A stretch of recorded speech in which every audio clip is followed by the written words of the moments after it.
ഏറ്റവും പ്രധാനപ്പെട്ട പർപ്പസ് എന്ന് പറയുന്നത് ഞാനൊരു ശിഷ്യനായി തീരണം. ഇന്ന് എൻ്റെ മുമ്പിൽ ഞാൻ എന്നോട് തന്നെ ചോദിക്കുന്നതും നിങ്ങളോട് കൂടെ ചോദിക്കുവാൻ പോകേണ്ട കാര്യം ഇതാണ്: ആർ യു എ ഡിസൈപ്പിൾ? അതോ പേരുകൊണ്ട് ഒരു ശിഷ്യൻ എന്നുള്ള പേരാണോ? അതോ റിയലി അകമേ നിങ്ങൾ ശിഷ്യനാകുന്നു? അങ്ങനെയെങ്കിൽ അത് മനസ്സിലാക്കണമെങ്കിൽ ഒരു ശിഷ്യന്റെ ചില ഗുണങ്ങളെ ഒന്ന് പറഞ്ഞു കഴിയുമ്പോൾ വളരെ പെട്ടെന്ന് നമുക്ക് അനലൈസ് ചെയ്യാൻ പറ്റും.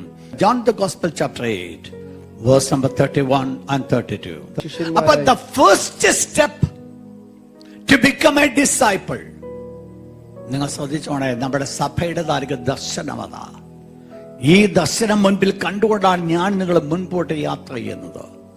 ഞാൻ നിങ്ങളെക്കുറിച്ച് ആഗ്രഹിക്കുന്നത്, എന്നെക്കുറിച്ച് ആഗ്രഹിക്കുന്നത് ഡിസൈപ്പിളായിട്ട് മാറ്റപ്പെടുക എന്നുള്ളതാ. തന്നിൽ വിശ്വസിച്ച യഹൂദന്മാരോട് യേശു, അപ്പോൾ the first step before becoming a disciple is faith. Believe in Jesus.